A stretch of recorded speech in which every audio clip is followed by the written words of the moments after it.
C'est un sujet polémique, notamment chez les médecins, et pourtant incontournable si on veut vraiment réfléchir à l'avenir du système de santé. Le transfert de compétences, il a déchaîné les passions ces 2 dernières années et continue d'ailleurs de le faire ces dernières semaines avec une bronca de certains syndicats de médecins lorsque les pharmaciens et les infirmiers par exemple ont été autorisés à vacciner contre la grippe et contre le Covid. Possibilité également pour des infirmiers de pratique avancée de renouveler des ordonnances, de demander des examens complémentaires, de suivre des pathologies chroniques. La possibilité peut-être bientôt d'accéder à des kinés, à des orthophonistes, à des orthopédistes sans passer obligatoirement par la case médecin. Les opticiens pourraient aussi corriger des ordonnances de verres correcteurs sans avis des ophtalmos, et donc de nombreux médecins s'opposent sur le principe de ces délégations de compétences, tout en reconnaissant en même temps qu'ils n'ont pas le temps de recevoir tous leurs patients. Donc alors que les esprits sont en train de s'échauffer, est-ce que le numérique finalement ne veut pas faciliter les échanges et la mise en place de ces transferts souhaités en ce moment par le gouvernement? Comment le numérique peut aussi garantir la fluidité de la sécurité de la communication entre les professionnels? Eh bien, c'est ce que nous allons voir tout de suite ce matin dans cette table ronde avec le professeur Antoine Piot. Bonjour. Gériatre, pilote de l'unité médicale transverse au CHU de Toulouse. Vous êtes investi au sein de l'Innovpol Santé de Toulouse. Vous assurez également des formations, ça c'est intéressant, pour les médicaux et paramédicaux en santé numérique. Nicolas Homer, médecin généraliste, bonjour, dans le sud de Toulouse, vous êtes vice-président de la Fédération des CPTS, donc les communautés professionnelles territoriales de santé. Puis enfin, Philippe Péridon, qui lui joue à domicile, bonjour, comme chaque année, vous êtes directeur général du centre hospitalier de Castres-Mazamet. Antoine Piot, alors je citais tous les sujets polémiques, c'est une réalité, hein, il y a une véritable opposition de certains syndicats de médecins à ce principe de délégation de compétences, et pourtant, si on regarde aujourd'hui notre système de santé tel qu'il fonctionne, il y a déjà pas mal de délégations de compétences qui existent. Alors effectivement, moi je ne suis pas apte à juger chacune de ces situations, mais en revanche, clairement, l'exemple le plus connu et le plus ancien, c'est le 15. Quand on appelle le 15, heureusement, on ne tombe pas sur un médecin réanimateur.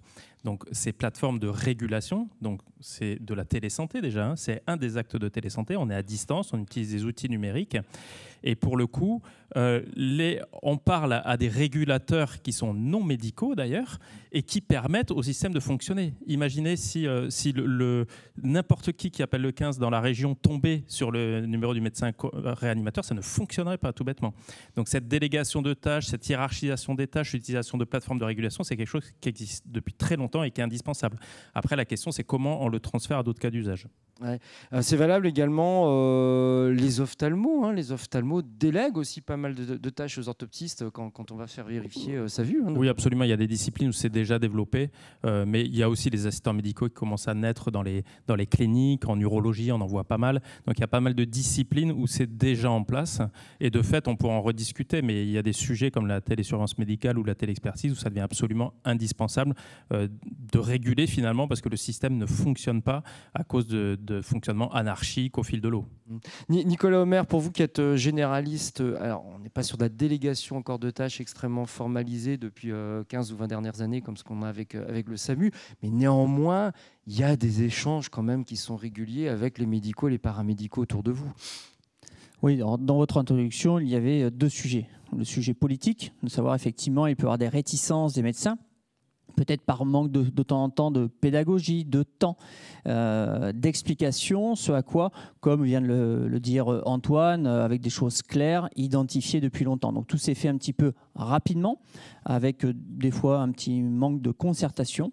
Et puis ensuite, nous avons les outils numériques. Quand on a envie que ça se passe, qu'on est cette fois dans les modalités pratiques d'exécution, eh bien effectivement, aujourd'hui, on ne peut pas se passer du numérique santé d'une façon générale pour lier en fait ces fameux protocoles de coopération, hein, c'est le terme consacré, puisqu'on a souvent et longtemps parlé de délégation de tâches, qui était peut-être un peu péjoratif, hein, le fait de déléguer. Et là, on est plutôt sur la coopération entre un médecin, hein, la loi est très claire, entre un médecin et un paramédical, avec des fiches extrêmement cadrées, hein, c'est-à-dire qu'on a des arbres décisionnels, on ne dit pas, bah, écoute, on se comprend, on s'entend, ça fait 10 ans qu'on travaille ensemble, j'ai confiance en toi. Allez, tu fais ça, on fait un petit WhatsApp, et puis... ça, c'est la réalité d'aujourd'hui. Ça, c'est absolument pas la réalité. Ces dernières années. Alors, on ne fait pas de délégation, c'est-à-dire que, bien sûr, les infirmiers sont dans leurs compétences. Moi, je suis médecin semi-rural. Je vais, comme je le disais, je ne peux pas être partout, je ne peux pas être dans toutes les fermes des patients que je suis. Principalement, aujourd'hui, on est au cabinet. On voit énormément de patients et effectivement, on a besoin d'outils qui vont fonctionner. Mais ces outils, ils passent vraiment après le fait que ce qui nous anime aujourd'hui, ce sont ces fameux protocoles de coopération et ces délégations. C'est le fait de dire qu'est-ce que toi tu fais dans la loi, qu'est-ce que moi je fais et qu'est-ce que je n'ai plus le temps de faire. J'anime des groupes en ce moment de formation des pharmaciens principalement et quelques infirmières. J'ai 20 pharmaciens à chaque session qui viennent, qui s'inscrivent volontairement. En quelques jours, les places sont prises et je leur explique comment prendre en charge une cystite. Bon, on arrive à l'approche de l'été, on a un certain nombre de femmes présentes aujourd'hui. Je pense qu'un certain nombre ont déjà fait une cystite. Il est évident que les médecins, à partir du vendredi, le samedi après-midi, le dimanche, eh bien, c'est compliqué. Il faut faire le 15, trouver le médecin d'urgence. Et qu'on peut peut-être imaginer que d'autres professionnels de santé, qui peuvent être des pharmaciens, des infirmiers, avec un arbre décisionnel bien rédigé, pour être sûr que ce ne soit pas une pyélonéphrite, que ce ne soit pas un infarctus du grêle, que ce ne soit pas autre chose, eh bien, quelque chose de bien codifié, c'est assez long, on puisse à ce moment-là soulager cette patiente et qu'elle puisse repartir avec ce traitement et pas empirer. Donc aujourd'hui, effectivement, il y a cette place, mais si on revient à un niveau politique avec cette introduction, certains médecins, certains syndicats, pas si éloignés de chez nous d'ailleurs, se disent « oui, mais regardez, on prend quand même des choses du médecin et on va le donner à quelqu'un qui va être noyé. » Une partie du savoir, donc du pouvoir du médecin, et on va le donner une partie de ce savoir et de ce pouvoir à quelqu'un d'autre. J'étais le mois dernier une table ronde, je succédais à Mme Firmin Lebaudot. Et on anime, je n'avais pas dit 3 mots. Il y avait effectivement ces syndicats dans la salle qui se sont levés, mais c'est honteux. Bon, on en a terminé là. Effectivement, c'est assez dogmatique, mais dans 18 mois, dans 24 mois, on n'en parlera plus parce que ça sera déjà acté et certaines professions s'en seront effectivement dotées. Alors, si on rentre un petit peu justement dans cet état d'esprit, dans la technique de ce qui est en train de se faire, c'est pas seulement vous, en tant que médecin, vous avez la bonne volonté, vous allez former des pharmaciens, des infirmiers, ça ne se passe pas comme ça. Ce qu'il faut bien préciser, c'est que cette délégation de tâches dans le cadre de la loi, elle est extrêmement encadrée. Donc, on demande au CPTS aujourd'hui, donc à chaque territoire, partir du bas, d'inventer son organisation, ses propres délégations, mais de le faire dans des protocoles qui sont cadré. Est-ce que vous pouvez nous rappeler ce cadre ? Alors, le cadre légal, donc encore une fois, s'appelle le protocole de coopération. Et on en a 2 types. Le national, donc ce sont des protocoles qui ont été écrits par des experts nationaux. C'est revu par la Haute Autorité de Santé, c'est-à-dire par nos plus grandes administrations qui sont en capacité de dire si c'est bien ou si c'est mal. Ensuite, c'est validé donc sur le plan médical et ensuite c'est validé par le Collège de la médecine générale la plupart du temps et quelquefois ça passe aussi devant des syndicats. Donc vous voyez, il y a quand même un vrai cadre à la fois scientifique mais aussi institutionnel qui vient valider ces fameux protocoles de coopération nationaux. On en a, et moi j'ai mené une commission sur une année l'an dernier, on va en sortir 10. On est en train de finaliser avec la DSS, donc la branche financière de la Sécu, le modèle économique. Ça devrait sortir, j'espère, avant l'été pour prévenir la déshydratation, les décompensations cardiaques assez tôt, des choses comme ça. Nous avons un autre type de protocole de coopération qui s'appelle le protocole de coopération locale. Donc là, ce sont des territoires. La plupart du temps, ce sont plutôt des CPTS plutôt que des MSP qui vont écrire. Donc, un des derniers, on en a une 60aine sur la France. Un des derniers, c'est celui sur l'ostodensitométrie. On a des enjeux majeurs pour prévenir les fractures, notamment du poignet et du col du fémur, plutôt chez la femme, mais aussi maintenant, on s'en aperçoit chez l'homme. de se dire, une fois qu'on a la ménopause passée, le capital osseux de la femme va diminuer et on va venir prévenir avec un examen qui s'appelle la densitométrie osseuse. On fait une radio du dos et de la hanche et on vient se dire, est-ce qu'on va mettre de la vitamine D, du calcium, voire d'autres médicaments qui vont aider en fait à consolider cet os pour éviter ces fractures. Ce sont aujourd'hui des enjeux de santé publique majeurs et donc en fait on va autoriser un pharmacien, une infirmière, une sage-femme qui l'a déjà un petit peu, de prescrire simplement cette densito. Donc vous voyez, c'est la prévention, donc c'est plutôt bien, et c'est quelque chose qui est local, et qui a nécessité 6 mois d'écriture. Des allers-retours avec une chargée de mission de l'ARS incessant. Donc vous avez d'un côté les protocoles nationaux qui ont été écrits, revus par tout le monde, qui prennent à peu près 1 an à l'écriture, d'autres 6 mois. Donc vous imaginez bien, du moins on l'espère, et moi pour les lire et les pratiquer, je peux vous dire qu'un professionnel de santé paramédicale, c'est-à-dire un pharmacien ou une infirmière qui va éditer ce protocole, si on est sur la cystite ou la densito, sera en compétence, mais certainement supérieure même quelquefois, et je le dis de façon peut-être un peu rebelle, meilleure que nous. Moi, traiter une cystite, ça me prend 30 secondes. Je fais ma palpation, j'examine, j'exclus les diagnostics différentiels. Le pharmacien, il lui faut 1 quart d'heure. Il va poser un certain nombre de questions, il va prendre la tension, il va faire une bandelette urinaire. Antoine, la dernière fois que tu as fait faire une bandelette urinaire pour une suspicion de cystite avec un interrogatoire de 20 questions. Donc en fait, ils font un bon travail. C'est ce que je veux juste rassurer les personnes qui nous écoutent. Les protocoles de coopération, ce n'est pas une entente entre 2 professionnels de santé avec du numérique ou pas.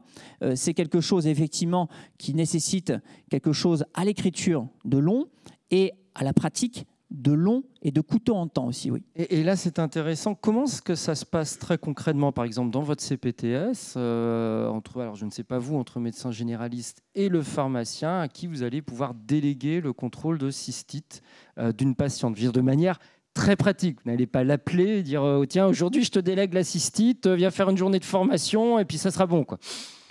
Exactement. Protocole de coopération, il y a un point A et un point B. Donc, il y a un médecin, toujours, qui est le délégant et le délégué. Et le délégué peut avoir une différente profession, mettons le pharmacien. Et entre ces délégants et délégués, doit exister un certain nombre de procédures, puisque le délégant va toujours être d'astreinte. S'il y a un problème, hier, moi j'ai 3 pharmaciens qui m'ont appelé. Ils m'ont dit voilà, j'ai un problème avec, j'ai une hématurie sur la cystite, qu'est-ce que vous en pensez ?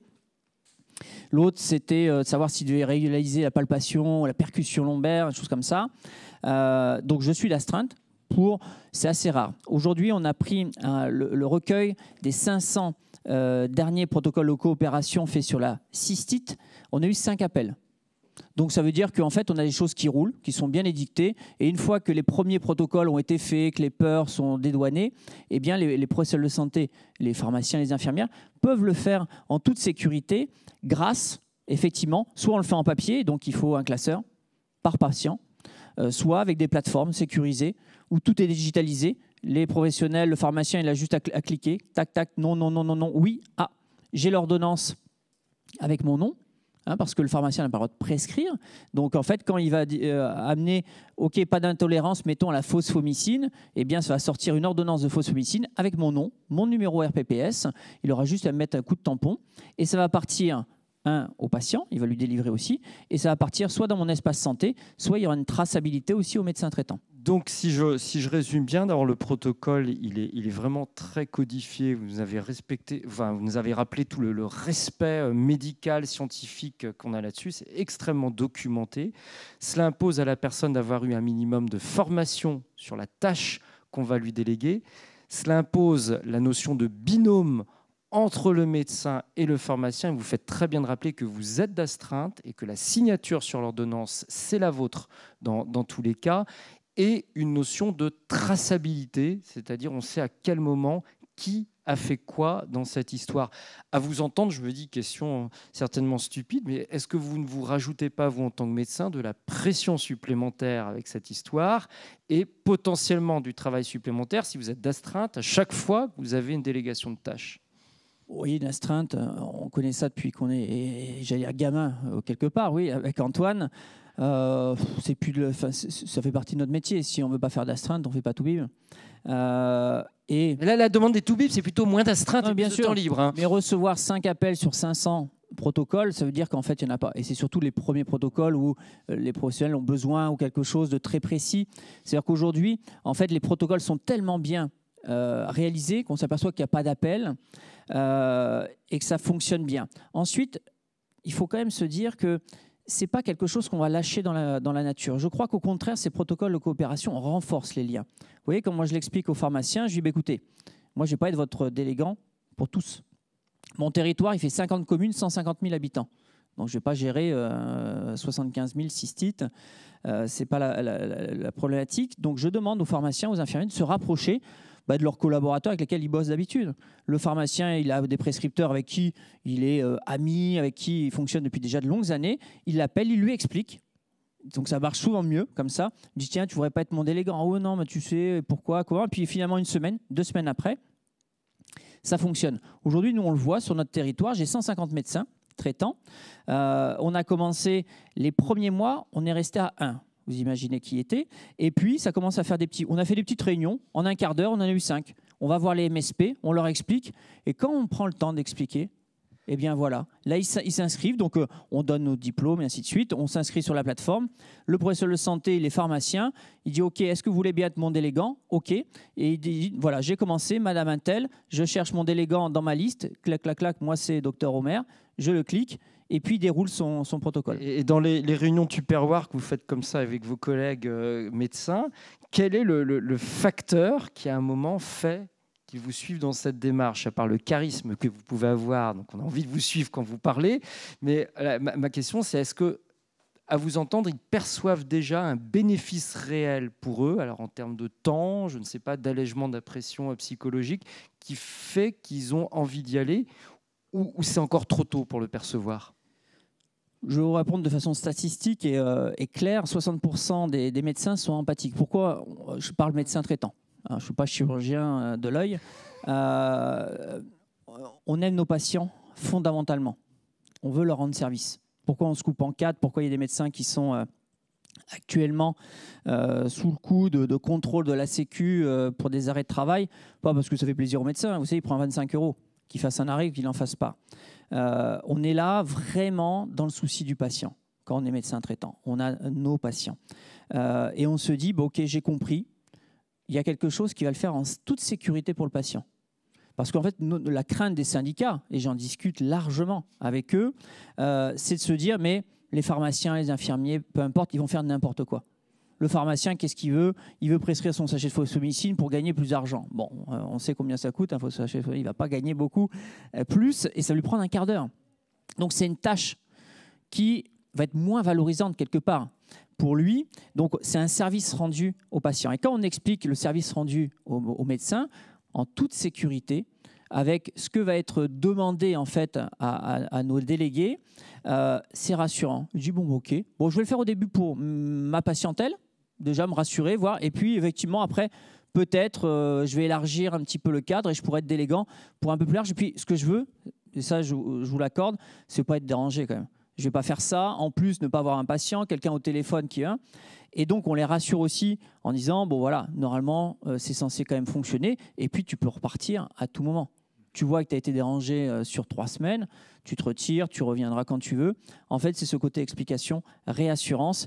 Et encore une fois, c'est rendre service à nos patients. Antoine Piot, quelle vision de la part d'un praticien hospitalier comme vous? On n'est pas dans un cadre libéral, on n'est pas dans le même cadre qu'un médecin généraliste de territoire.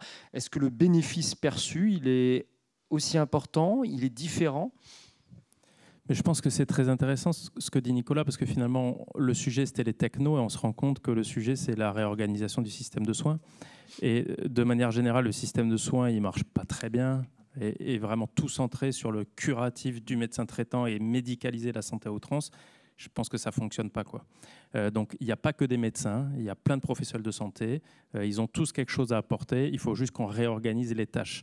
Et donc, il y a des domaines où la délégation de tâches peut apporter du confort du travail et de la sécurité pour le patient, et ça a été dit, et même une meilleure sécurité pour le patient plutôt que de faire une ordonnance entre deux portes.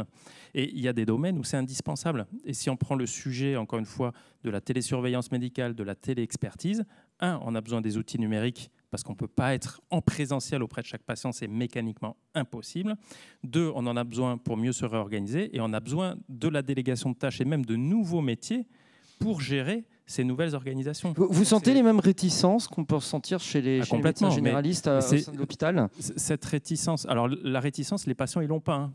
Il faut savoir quand même, on parle du patient et les patients, ils n'ont aucune réticence. On l'a vu pendant la Covid, ils n'avaient aucune réticence à la téléconsultation, ils n'ont pas de réticence à la téléexpertise, qui est entre deux professionnels. Donc eux, ils veulent juste des soins de meilleure qualité. Voilà. Être reçu par quelqu'un en temps et en heure, ce qui n'est pas le cas. Être pris en charge de manière préventive et pas quand vraiment ça va trop mal, ce qui n'est pas le cas. Donc clairement, si on se ressente sur le patient, il n'y a pas de débat. Après, la réticence des professionnels de santé, c'est une perte de pouvoir ressenti, mais qui est fausse en réalité, parce qu'ils restent un peu les coordinateurs de tout ça, ils restent beaucoup même les coordinateurs de tout ça. Et deuxièmement, c'est la peur du changement. Et ça, c'est pas propre à la médecine, mais c'est vrai qu'en médecine, c'est particulièrement ancré. C'est-à-dire, dans le secteur médical où on nous expliquait qu'on était porteur de la connaissance et qu'on le serait pour les 30 ans à venir, mais vraiment, vous dire que non, finalement, ce qu'on faisait jusqu'à maintenant, c'était pas une très bonne idée, qu'il va falloir faire différemment, c'est très très compliqué, et c'est pas propre à la médecine libérale, c'est exactement pareil à l'hôpital. À l'hôpital, pour faire comprendre aux gens que non, on peut pas envoyer des données de santé sur WhatsApp et par mail, sur Gmail. Ce qui se fait pourtant tous les jours. Tous les jours, bien entendu. Et que ça serait peut-être bien d'organiser un peu mieux les avis distants pour pas être dérangé toutes les 7 minutes par téléphone, par mail, par SMS. Pourtant, c'est évident, quoi. Ça impacte leur qualité de vie à eux. Donc, il y a un retour sur investissement, si je peux parler comme ça, pour eux-mêmes au quotidien. Et leur faire gagner du temps de leur pratique, que leur pratique soit plus confortable, plus apaisée. Mais rien que ça, ça nous a pris 2 ans, grosso modo. Et encore, ce n'est pas du tout résolu. Donc, il y a un problème de conduite du changement qui n'est pas médical, c'est des sciences humaines et sociales. Et après, comme ça a été dit, on va venir greffer de la techno là où c'est utile, mais c'est avant tout une réforme de nos manières de travailler, parce qu'il faut reconnaître aussi que ça ne fonctionne pas. Et on va voir tout au long de cette table ronde, ce qu'on voit depuis le début de cette université, comment aujourd'hui il est plus que temps d'articuler techno et manière de vivre et système de santé et tout ce qui relève des sciences sociales et de l'organisationnel. Nicolas Homer, on a bien compris avec vous la manière dont la délégation de tâches allait se faire. On a vu que c'était extrêmement cadré. Derrière tout ça, il y a quand même besoin, à un moment, vous disiez, d'outils numériques, ne serait-ce que pour assurer la traçabilité de cette délégation. De quels outils avez-vous besoin? Quels outils existent aujourd'hui? Lesquels sont en développement ou faudrait développer? On ne va pas citer de nom d'entreprise. Il y a un certain nombre de startups, il y en a peut-être dans la salle. Donc, sur les protocoles. Alors, nous, je vais parler pour la Fédération nationale CPTS. On invite les entreprises justement à se présenter un peu comme là, vous voyez, de façon numérique. On utilise à peu près deux types d'outils. On a une espèce de cloud partagé où il n'y a pas de données de santé, où c'est plutôt un outil de travail, de coordination. Et ensuite, on a des outils un peu spécifiques. On va mettre un peu de protocole, on va faire un peu de soins non programmés pour rechercher des médecins traitants, pour les conseiller. Donc, on a besoin effectivement d'un environnement où cette fois, on a les données de santé. Aujourd'hui, à ma connaissance, effectivement, pour les protocoles de coopération, on a 2 types de plateformes qui font un peu le même job, qui fonctionnent bien et qui proposent différentes options. Mais on va dire que c'est assez simple. Vous imaginez là le 20 pages de papier qu'il faut digitaliser. Donc on a juste des questions, oui, non. On vient mettre nos ordonnances, on vient envoyer ça dans mon espace santé ou par mes emails. Donc c'est assez simple, c'est juste une digitalisation d'un process papier qui doit se faire dans un environnement sécurisé. Donc ça fonctionne bien. Le retour de nos délégués est excellent dans le sens où ils ont commencé en format papier. Ils se sont dit quand même, c'est vrai, on le fait pour nos patients, mais c'est quand même un peu laborieux. Et puis pour l'envoyer au médecin, il faut tout faire en triple. Là, c'est quand même beaucoup de clics, mais qui font avancer. Et il y a à la fois une bonne expérience utilisateur et un très bon retour de ces utilisateurs qui disent maintenant, nous, on va en faire davantage. parce que au début, on est passé de 25-30 minutes pour faire un protocole en papier à 15 minutes pour le faire en numérique. Et quand ça roule, on va le faire en 10 minutes. Et puis, vous voyez, il y a ce côté UX qui est sympa. Clac, clac, clac, clac, clac. Tout est fait, tracé, ça envoie. Si on veut, on peut l'envoyer à nos confrères hospitaliers. Et donc, c'est une amélioration. Et encore une fois, c'est quelque chose de vertueux. En fait, le numérique, on y vient, c'est un outil. Une fois qu'on a fait le reste, les réseaux, la coordination, le côté humain, on va utiliser quelque chose. Et puis, une fois qu'on a l'impression, si on a un bon outil, qu'on l'utilise correctement, qu'il vient favoriser les choses, les médecins sont contents parce qu'ils reçoivent un compte-rendu. On se dit, tiens, moi, pour la cystite, franchement, je ne pose pas toutes ces questions. Ça se passe super bien. Je suis content. Voilà, je peux le mettre dans le dossier de ma patiente. Eh bien, ça vient renforcer encore une fois ces liens, ça vient renforcer l'envie de nos délégués d'utiliser, de se doter de ça, de ces protocoles. Donc, on trouve que c'est quand même assez vertueux. C'est nouveau. Je pense qu'il faudra se redonner rendez-vous l'an prochain. Je reviendrai avec grand plaisir vous en parler. Et se dire, voilà, c'est quelque chose de nouveau, hein, il faut qu'on le dise. Ces protocoles de coopération, ils sont sortis dans la loi, mais il faut que les choses se mettent en place. Il y a eu beaucoup de frilosité. On a beaucoup, nos institutionnels ont beaucoup tapé sur les médecins ces derniers mois, le règlement arbitral, après l'échec des négociations conventionnelles. On a maintenant le SIO, enfin, je passe un peu sur les acronymes, mais et donc, cette dernière année a été très, très compliquée. Et donc, les médecins, si on n'a pas de médecin délégant, il ne se passe rien. Et il y a beaucoup de médecins qui ont dit, nous, on se retire des CPTS si vous mettez ça en place. Les protocoles de coopération. Vous voyez, cet enjeu politique a été quelque chose de difficile. Donc, c'est venu où il y a eu la marée basse, finalement. Et puis, c'est en train de revenir petit à petit, où les choses se calment. Donc, je pense qu'à 1 an, on aura un bon retour. Antoine Piot, on voit ces outils aujourd'hui numériques qui facilitent pas seulement la coopération, mais également finalement tous les protocoles. Et une fois, je pense que les médecins y seront, ils n'auront plus envie de revenir en arrière au papier et à des formules, des manières plus lourdes.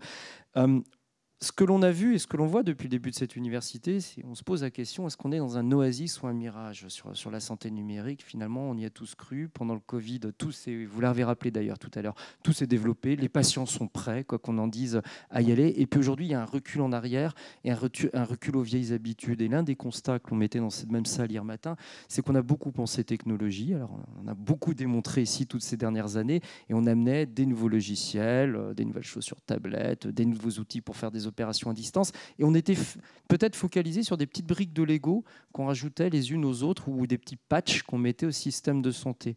Vous allez plus loin et vous nous dites arrêtons de nous focaliser justement sur ces innovations numériques, techniques, informatiques, technologiques, tout ce qu'on voulait. Il est temps de repenser la totalité du parcours patient. Alors pour vous qui êtes praticien, qu'est-ce que ça veut dire par rapport à vos patients de repenser, refaire d'une page blanche quasiment la totalité de leur parcours? Alors, pour revenir au sujet de base, donc la délégation de tâches. Donc, effectivement, nous, médecins, on veut tout contrôler. Mais sauf que les patients, on les voit 15 minutes, tous les 3 mois, tous les 6 mois, tous les ans. Donc, ça n'a aucun sens. Et on se dit, mince, mais si quelqu'un fait 99% aussi bien que moi, mais il manque 1%, le patient est en danger. Oui, mais s'il voit 10 fois plus souvent que moi, je pense qu'il est gagnant finalement. Donc, on a besoin de revoir notre manière de fonctionner. Donc, nous, on veut suivre les patients quand ils vont bien. Et finalement, s'il y a une petite erreur d'évaluation quand quelqu'un va bien, c'est moins grave que quand il va très mal. Donc, on change de paradigme. Donc, par exemple, sur le Gérontopole, on a mis en place une télésurveillance des personnes âgées qui vont bien, avec ICOP Monitor. Donc, on en suit 35 000 en Occitanie à distance. Ça veut dire quoi, juste en 30 secondes, très concrètement? En fait, les gens s'auto-évaluent à distance avec... tous les jours? Tous les jours avec une application... non, pas tous les jours, pardon, tous les 6 mois. Oui, tous les jours. 2 fois par jour. Donc, tous les 6 mois avec une application mobile, ça prend 15 minutes, ou avec l'aide d'un aidant. On reviendra aussi à l'acceptabilité des outils numériques. Donc, il y a des modes de passation des RAD qui sont absolument indispensables. Donc, il y a une évaluation à distance tous les 6 mois des personnes qui prend 15 minutes, en grosso modo, quand ils vont bien, d'accord, et pas quand ils vont mal. Donc, on suit 35 000 patients avec l'application mobile. Et finalement, tout le monde voit application mobile. Et y compris le gouvernement, la DGS, c'est génial, on va mettre cette application mobile partout.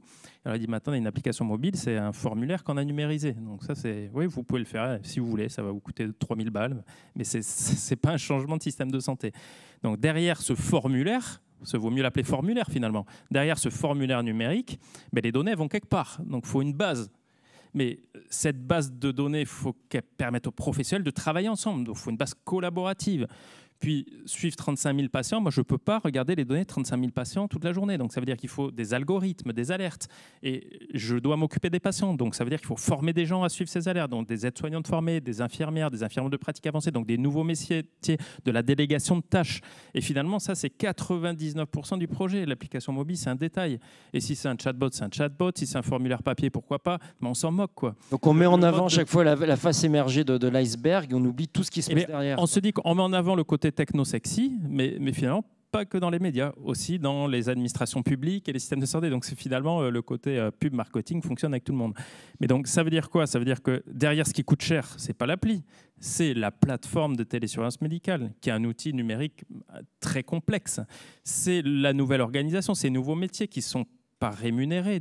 L'assurance maladie ne rémunère pas une aide-soignante pour suivre des alertes de télésurveillance sur une plateforme numérique. Donc, c'est des nouveaux financements à trouver, des nouvelles formations, des nouveaux métiers.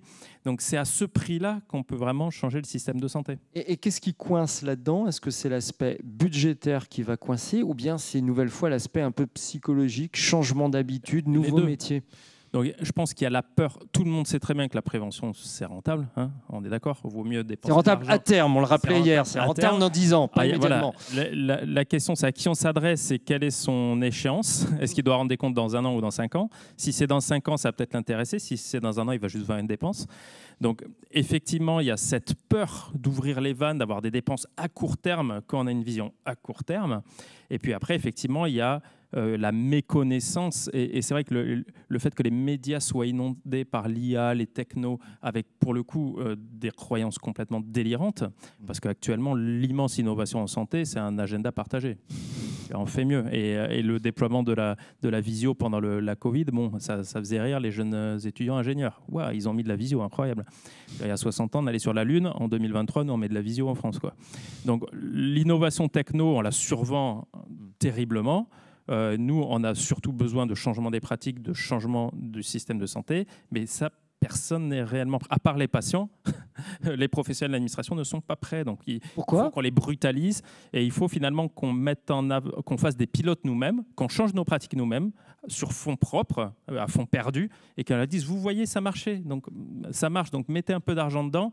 Maintenant qu'on vous a démontré à perte que ça fonctionnait, quoi. Ouais. Dans les outils d'Inno, vous parliez d'agenda partagé. L'agenda, il influe aussi sur la manière dont on va travailler. Donc, on va travailler un médecin. Ça fait partie, vous dites, des avantages de la délégation de tâches. On peut déléguer, mais à condition qu'en tant que médecin, praticien, on organise aussi son activité quotidienne autrement. Ça veut dire quoi? Ça, le plus bel exemple, c'est la téléexpertise. La téléexpertise, c'est un professionnel qui demande l'avis d'un autre professionnel à distance. Ça, on en fait de manière massive. Mais comme l'a dit Nicolas, on le fait par SMS, par Gmail, de manière complètement illégale, non tracée, non sécurisée. Et puis surtout, nous, on est sollicité tout le temps. Pendant une journée, on estime qu'il y a une interruption de tâche toutes les 7 minutes. Donc par SMS, par mail, par téléphone, à l'oral, on reçoit même des courriers, des fax, parce que nous, on a des fax. Donc on est tout le temps. Donc ça, c'est pas efficient. C'est-à-dire qu'on n'est pas concentré. Donc, pour le coup, il y a un problème de sécurité.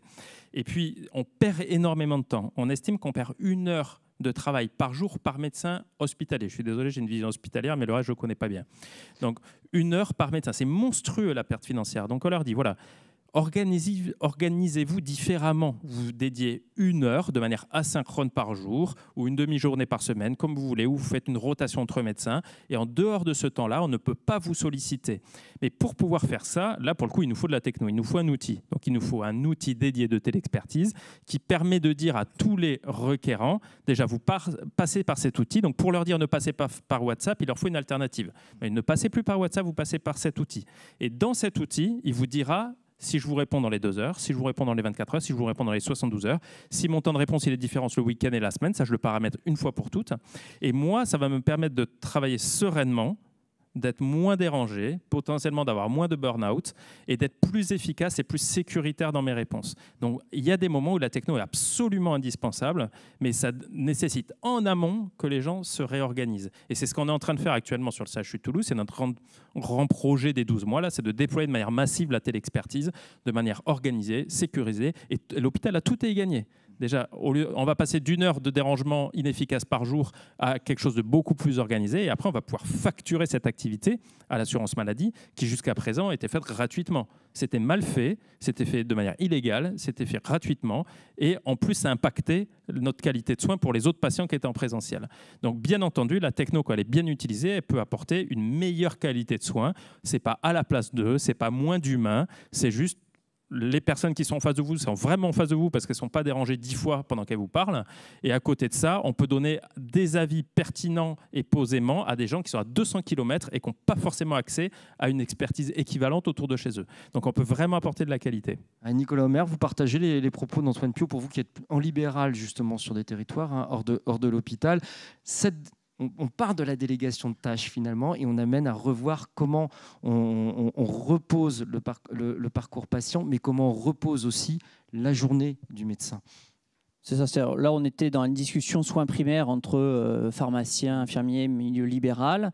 Et puis, on vient élever la discussion entre médecins généralistes et médecins spécialistes. La téléexpertise, c'est comme ça. On commence à avoir la téléexpertise entre infirmières, mais on va rester sur ce dont on parle. Et je vais vous l'illustrer avec un cas d'usage qui est simple, c'est celui de la dermatologie. Donc là, ça touche tout le monde. Dans la salle, lorsqu'on veut prendre un rendez-vous chez le dermatologue dans le sud, on n'est pas trop mal loti, c'est 6 mois. Des fois 1 an.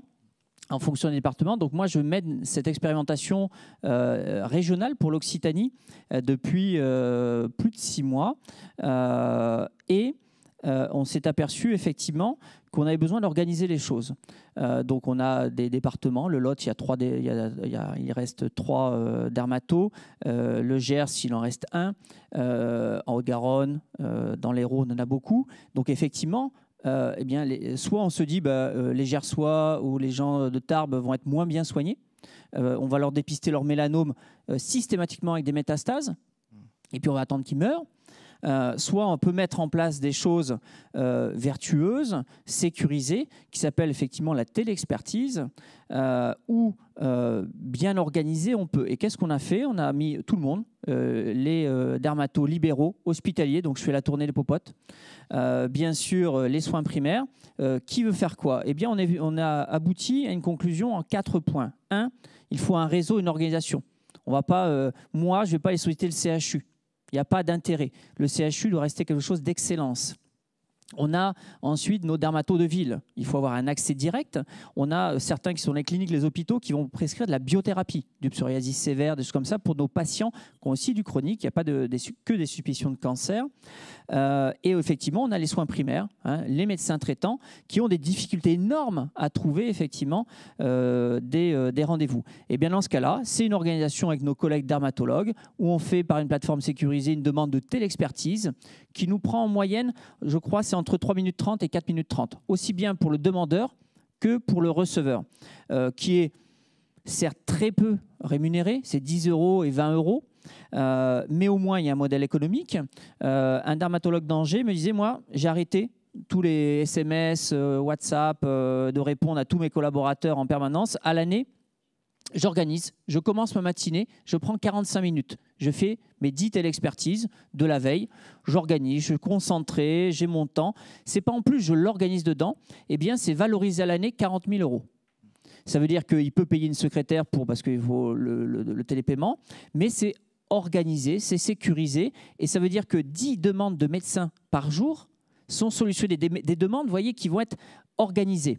Donc, on a aussi que vous avez moins de pression psychologique. Vous êtes exactement, toute la journée à répondre à des SMS. Ce n'est pas désorganisé.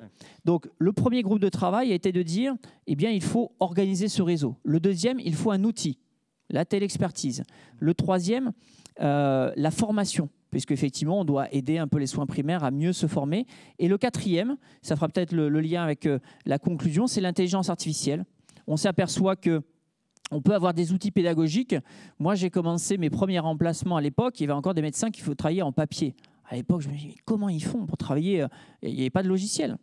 C'est incroyable. Aujourd'hui, il n'y a pas un des internes qu'on reçoit, je suis maître de stage, qui va se dire il travaille avec du papier. Ou alors, s'il y a une coupure Internet, comment je fais? Enfin, nos jeunes internes, ils n'ont pas eu, et ça fait que 20 ans qu'on est médecin avec Antoine, eh bien, ils ont tous des ressources en ligne. Ils ont des aides au logiciel. Eh bien, aujourd'hui, on aura du ChatGPT 4, on a des intelligences artificielles spécifiques qui doivent nous aider à travailler, à nous améliorer. Et demain, on peut avoir de l'aide au diagnostic qui va nous aider en soins primaires. Et au lieu de tout envoyer, effectivement, eh bien, on va continuer de se former de l'intelligence artificielle, mieux traiter nos patients et améliorer cette prise en charge sur cette organisation. Et ça reste une coordination, une optimisation du système de soins parce que même si on a réouvert un peu les vannes des facs, nos médecins, ils ne vont pas arriver avant 10 ans, 15 ans. Il faut continuer de voir nos patients pendant ce temps-là. Je vais réagir à ce qu'a dit Nicolas, parce que ce phasage est parfait. C'est-à-dire, 1, je réfléchis au parcours, à mon organisation. 2, je vois s'il y a besoin d'un outil, un ticket, outil de communication et d'information. Et 3, je fais du traitement de données, de l'algorithmie, éventuellement de l'IA. Donc ça arrive en dernier.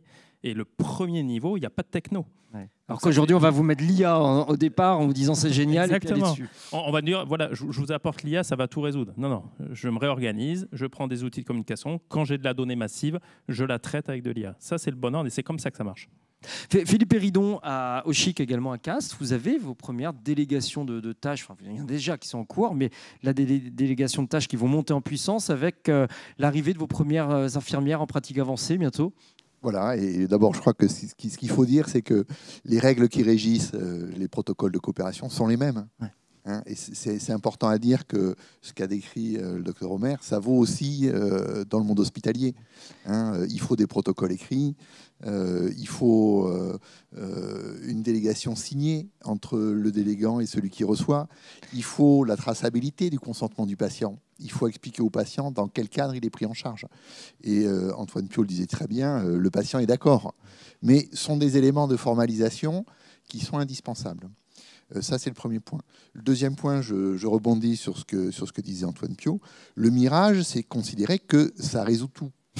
Mais l'oasis, elle existe aussi. Et donc, il faut qu'on soit capable de mettre en œuvre ces solutions nouvelles et de capitaliser dessus. Je reviendrai là juste sur les protocoles de coopération. Nous, le premier nouveau métier qu'on a mis en œuvre, c'est quand on a déployé la télésurveillance en cardiologie. On a créé un poste infirmier avec des compétences qui n'ont rien à voir avec les compétences infirmières habituelles. C'était en 2019.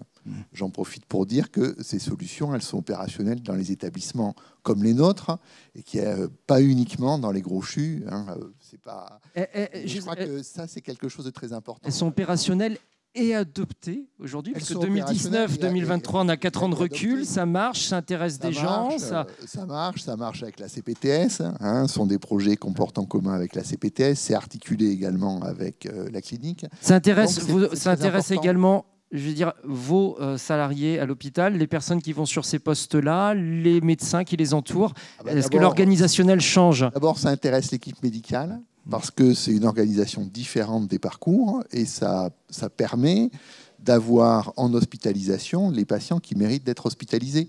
On ne va pas hospitaliser des gens uniquement pour faire des bilans. Il y a du suivi qui peut se faire à domicile à partir d'un certain nombre d'indicateurs. Ça intéresse les soignants parce que c'est des nouveaux métiers. Et après une expérience professionnelle, il y a des soignants qui souhaitent avoir un mode d'exercice différent de l'exercice qu'ils avaient quand ils avaient 25 ans, qu'ils ont commencé à la sortie de l'école. Donc ça, c'est très important. Les protocoles de coopération, on en a, et on en a un certain nombre sans intermédiation de la technologie.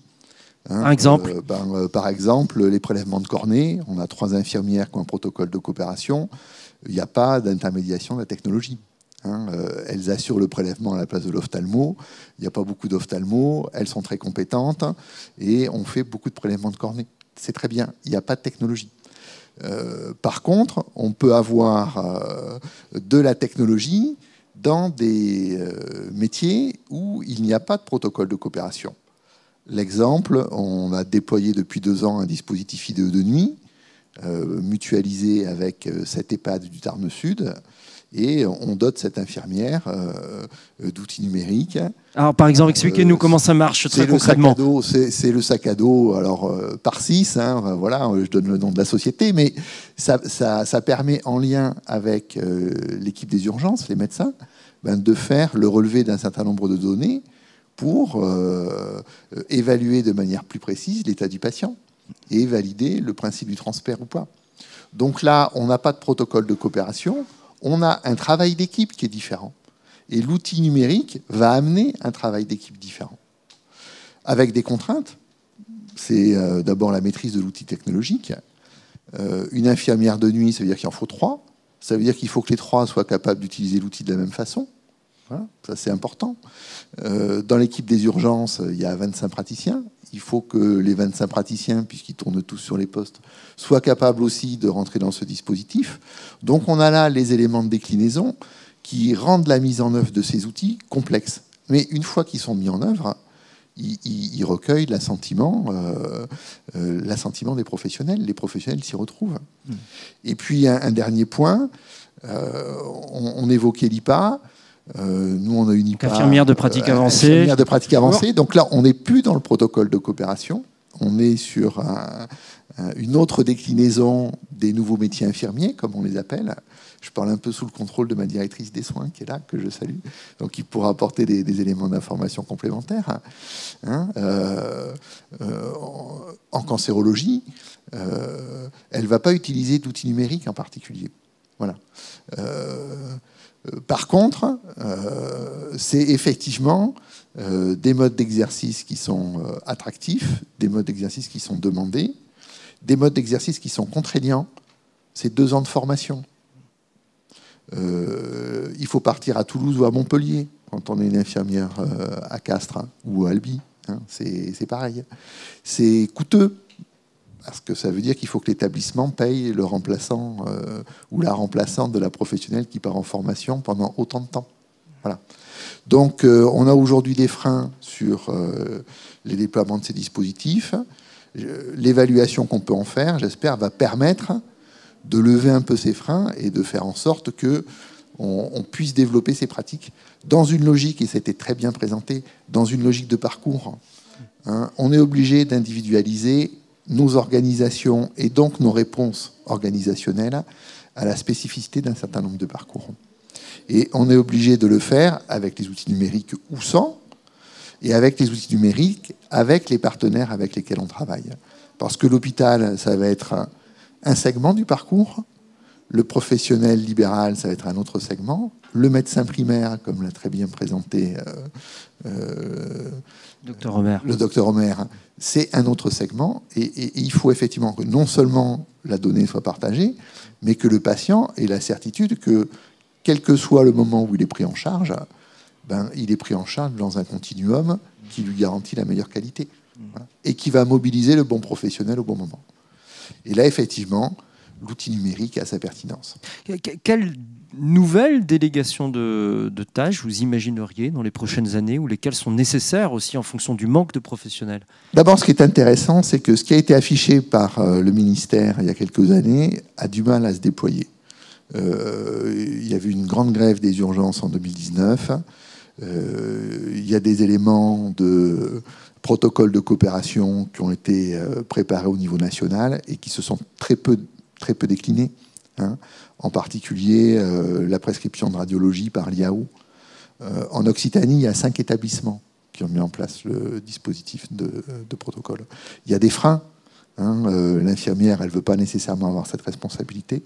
La valorisation financière, elle est dérisoire.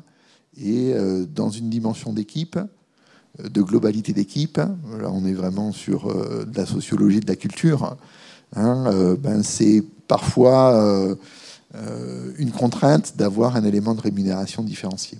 Voilà. Autre type de protocole qui s'est peu déployé, c'est la réalisation des échographies par les manipulateurs radio.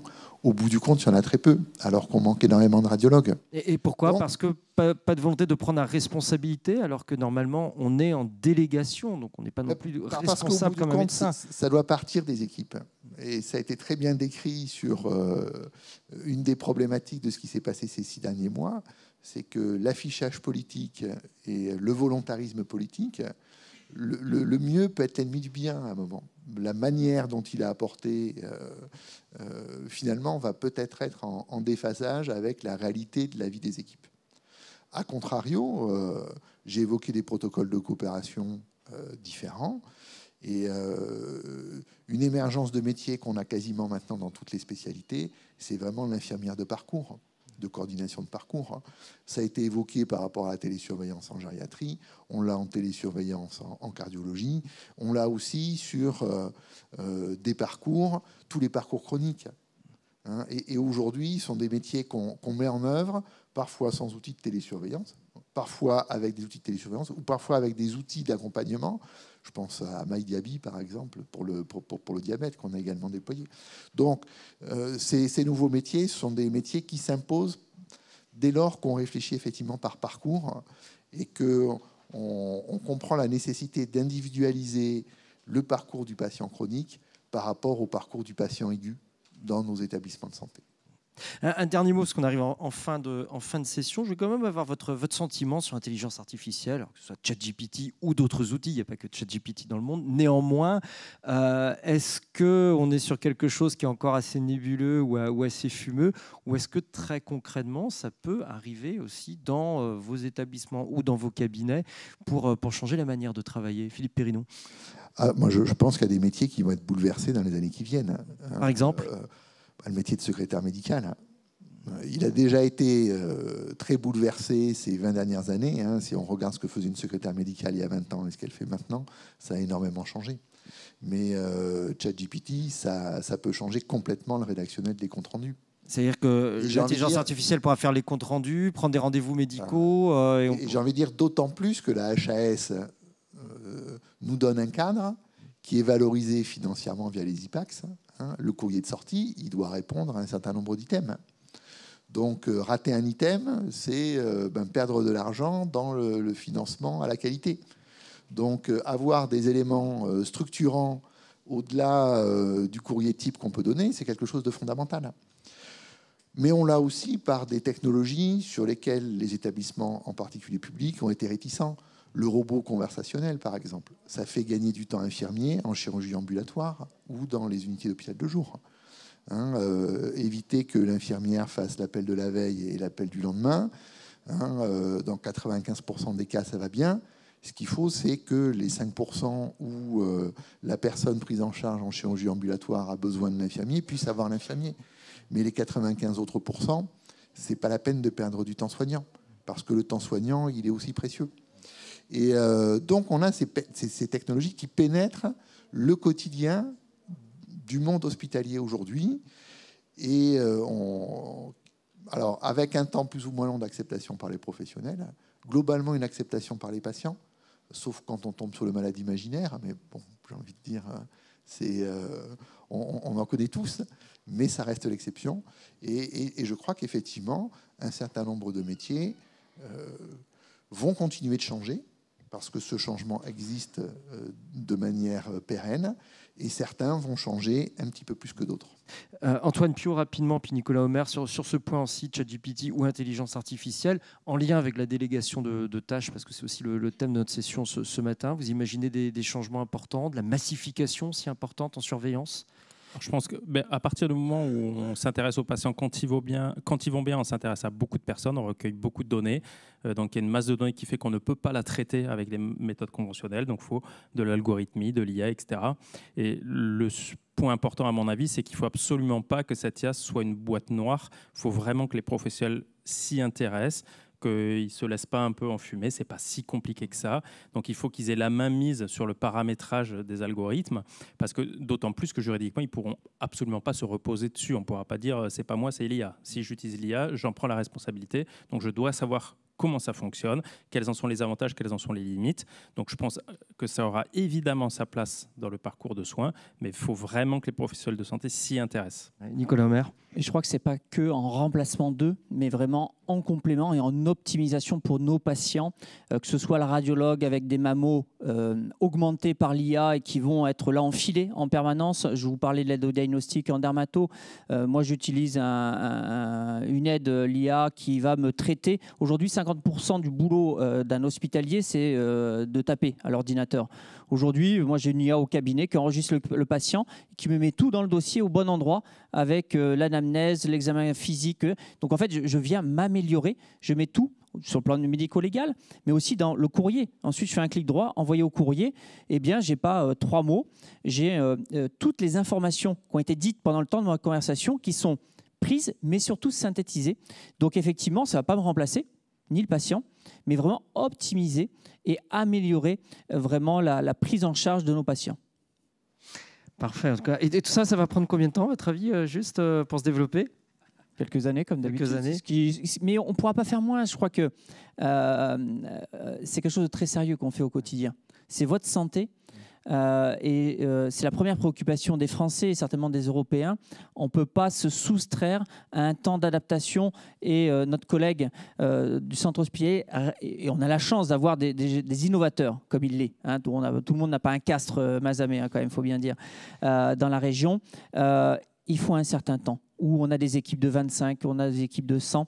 Ça va prendre un certain temps. Je veux dire, c'est notre santé, mais c'est aussi la vôtre, quelque part, au passage. Merci à tous les trois. Il nous reste quelques minutes. Allez, je vois Bruno Salgue est déjà parti. Madame veut poser des questions également. On va vous faire passer les micros. Je demanderai des interventions courtes à chacun, parce qu'il y a déjà beaucoup de bras qui sont en train de se lever. Voilà, on vous apporte le micro rapidement. Bon, on commence par madame, et puis Bruno Salgue ensuite. Bon. Allez-y. Bonjour, je suis le docteur Mazouz, donc je suis directrice médicale d'une association d'EHPAD et de résidence autonomie. Non, juste pour faire un aparté, merci pour cette présentation.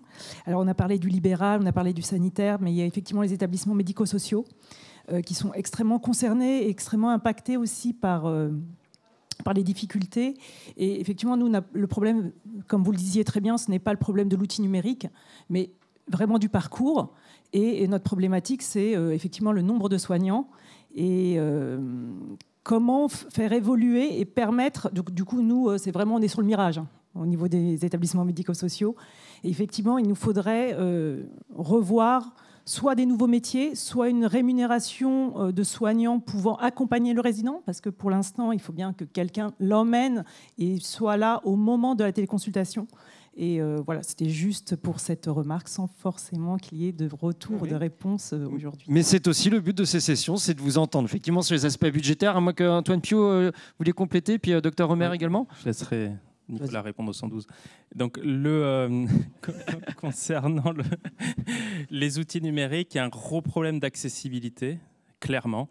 Et à chaque fois qu'on pense à un parcours de soins où il y a du numérique, il faut vraiment avoir 10 versions dégradées. Et je prenais l'exemple du télésuivi, l'application mobile, c'est génial. Il y a 15% des patients qui l'utilisent tout seuls et pas les bons, c'est ceux qui vont bien. Donc il faut qu'il y ait aussi un usage possible par l'aidant. Il faut aussi qu'il y ait un usage possible par les professionnels de proximité, infirmiers, kinés, pharmaciens, et potentiellement avec d'autres professionnels non médicaux. Et d'ailleurs, on est en discussion depuis longtemps avec la Poste pour que les postiers, qui sont la personne de confiance des Français, hein, on ouvre plus aux postiers qu'aux pompiers ou qu'à la police. Hein. Donc, il faut vraiment qu'il y ait 10 modes dégradés de passation, parce que si on en reste à ce qu'on connaît, nous, l'application mobile, en réalité, c'est l'effet Saint-Mathieu, hein, on va dépister les trentenaires de centre-ville qui n'ont pas besoin qu'on les dépiste. Donc, et ça, c'est valable pour le numérique en général. Philippe Péridon. Les éléments que vous évoquez par rapport à l'attractivité, c'est quelque chose de fondamental, parce qu'il y a un nomadisme chez les professionnels. En plus, ce sont des métiers beaux, mais difficiles. Voilà. Moi, je crois quand même qu'il y a des éléments d'attractivité qui... la technologie peut en être un. Hein, la formation, le déploiement du programme Assure, par exemple, en région, qui permet aux professionnels des EHPAD de participer à des sessions de formation sur des thématiques qui correspondent à la prise en charge des résidents, hein, qu'ils assurent au quotidien. C'est un élément de considération et de fidélisation, parce que c'est un élément de reconnaissance de leurs compétences. Voilà. C'est peut-être pas suffisant pour assurer la stabilité des équipes, mais en tout cas, il y a un certain nombre d'éléments qui se déploient. Assure, c'est typiquement possible parce qu'il y a aussi de la technologie qu'on maîtrise aujourd'hui qu'on ne faisait pas hier. Hein, voilà. Et donc, je pense qu'il faut s'appuyer dessus. Et je crois aussi que la coordination avec les plateformes territoriales personnes âgées est un élément de réassurance et peut être aussi un élément d'attractivité pour les professionnels des EHPAD. Bruno Salgue, rapidement, parce qu'effectivement, on va dépasser notre temps. Vous voyez ma question presque. Ouais. Alors, par contre, première remarque, le numéro d'urgence n'est pas le 15, mais le 112 au niveau européen. Et puis, si quelqu'un sait dans cette salle, qu'est-ce que c'est que le 3117, qui me le dise de suite, qui lève la main, et celui qui sait ce que c'est que le 197 comme numéro d'urgence, il lève la main aussi. Je suis sûr que vous ne savez pas. C'est sur le Minitel. Le 112, arrêtez avec le 15. le numéro d'urgence européen, c'est le 112. D'accord ? Et vous vous organisez comme vous voulez autour du 112. Je sais que le département de la Haute-Garonne est un département désorganisé sur le 112. Je sais que le département du Tarn-et-Garonne est un département désorganisé sur le 112. L'Hérault est désorganisé pour le 112. L'Aude aussi, mais pas le Pyrénées-Oriental. Donc je peux vous dire les départements qui sont bons et les départements qui sont mauvais. Point barre. Terminé. C'est une belle Deuxième conclusion. chose, la personne qui est la plus proche du malade, c'est ce que j'appelle l'aidant. D'accord ? Elle en a parlé un tout petit peu, la dame, auparavant. Et aujourd'hui, où il y a un gros problème de délégation de tâches auprès de l'aidant, et dans les communes qui sont organisées, parce qu'en France, il y a des communes qui sont organisées, hein, je cite souvent la commune de Rouet dans la Sarthe, hein, là où il y avait les canards, hein, et puis il y a les poulets loués dans la Sarthe. Loués dans la Sarthe. Le Loué dans la Sarthe, c'est une commune où il y a une personne qui passe tous les jours, c'est les personnes âgées de la commune. D'accord ? Depuis à peu près 25 ans, parce que c'est moi qui ai mis en place la procédure il y a 25 ans. Cette personne-là, qui passe les personnes âgées de la commune, elle a un gros problème de délégation de tâches par le corps médical du CHU du Mans, du CHU de Rennes, et des infirmiers du pouvoir médical local. Et ça, c'est un vrai problème aujourd'hui. La délégation de tâches, c'est pas entre... Moi, je fais la délégation de tâches entre le médecin monsieur, le médecin madame. Voilà.